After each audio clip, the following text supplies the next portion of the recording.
We're closing in on a big shift in marijuana policy. Vermont will be the 19th state with a regulated consumer marketplace for cannabis. For years, medical marijuana has been available by prescription. State lawmakers later decriminalized, then legalized homegrown pot for personal use. And now the first retail stores are about to open, where you can walk in and buy cannabis as you would a bottle of liquor. Expect cannabis products to eventually run the gamut, all derived from plants that are grown here, processed and labeled here, and lab tested here. The thinking goes that will result in a safer product and may drive at least some drug dealers away. With a month to go, an update this morning on the coming cannabis marketplace. Joining us this morning from Montpelier, James Pepper. He's the chairman of Vermont's Cannabis Control Board. Welcome back to NBC5 In Depth. Thanks, Stuart. It's a pleasure to be here. So we haven't talked in a bit, so get us up to date. The board this week approving more licenses for the launch of the retail cannabis marketplace. Where are we right now? Yeah, so the board has approved at this point over 200 licenses. That is, the vast majority of those are for cultivators, and then even beyond that for very small 1,000-square-foot cultivators. But we've also approved licenses at kind of the other types, whether that's product manufacturers, wholesalers, testing facilities. And, you know, we're starting to review some of these retail applications that are coming in. So no retail application has yet been approved? That's correct. We have 19 currently in our queue, and we've started the review of them. Some of them are looking pretty good. You know, we'll get to them as soon as we can. You know, we'll issue them as soon as possible. Are these geographically scattered around the state? There's some good geographic diversity, but really, you know, I think a lot of people are focusing on Chittenden County. The board doesn't have any real authority to kind of prevent clustering.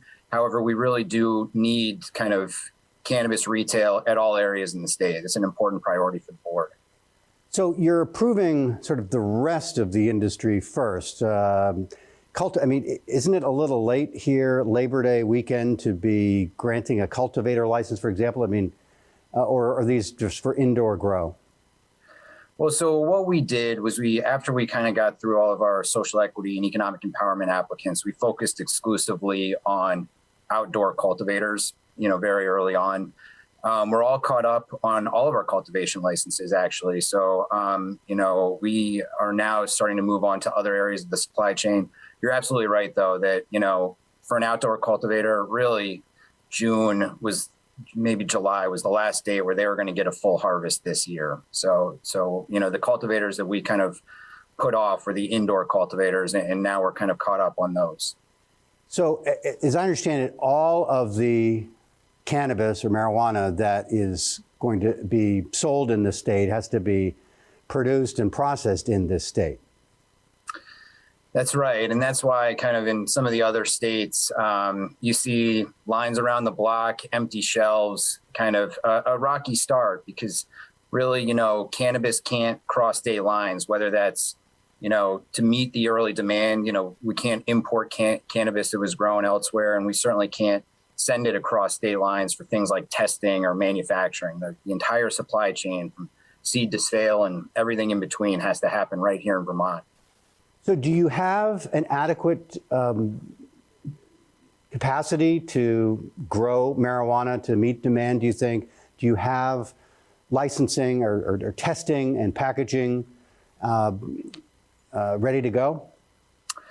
You know, for the most part, year one is always a little tricky because, you know, like you were mentioning, like we're not going to get necessarily the full capacity of all of our cultivators this year. So next year is looking a lot more positive with respect to meeting the demand. What's interesting about Vermont is, you know, our economists figured because of our climate that we would have the vast majority of our cannabis grown indoors, where you can get 4, 5, 6 harvests a year. But in reality, now that we've started to issue licenses, we're seeing that the vast majority of our licenses are going to outdoor cultivators, which is, from an environmental perspective, an incredible achievement. You know, indoor cultivation is some of the most energy intensive industries in the world. And yet outdoor, is sun grown cannabis in the Vermont soil. And yet it does present some challenges from a supply chain issue, whether that's testing or manufacturing capacity. James, we've been hearing for a year now about this October 1 launch date. We're about a month out. You won't start approving, well, you haven't yet approved retail licensing, but you're meeting again this coming week. Is October 1 still the target? Is still realistic? Could your first shop open sooner? So the law permits the board to issue licenses for retail on or before October 1st. I would say October 1st remains our target. And yet, really, these are some of the most complicated license types that the board has. They require cross-jurisdictional input from fire safety, from the tax department, from, local cannabis commissions. And really, it's the board's job to make sure that all the I's have been dotted and the T's have been crossed on these, because the second we issue a license, a business is allowed to open their doors to the public. And we really have, fundamentally a public safety mission at the board. And we're not going to kind of, rush the process just to meet in a deadline that really was kind of a little bit arbitrary.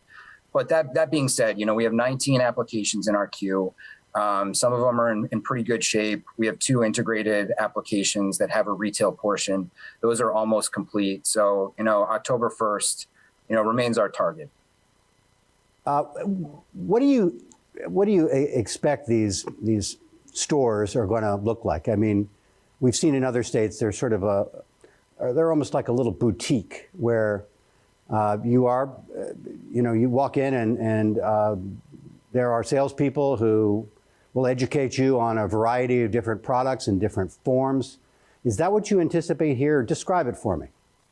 Sure. I think the interior of the store, people have a lot of leeway to kind of make it feel like they want to feel, whether that's kind of like an Apple store or more like a co-op. The exterior of the building is going to be much more heavily regulated, both locally and by the board. We consider kind of anything that's exposed to the general public to be an advertisement. And so you're not going to be able to kind of look inside the shop and see cannabis or cannabis products. But really, we are going to allow our retailers to kind of take it in the direction that they want on the interior. I know that we have a pretty strong education requirements of these so-called bud tenders that are kind of retailing to consumers.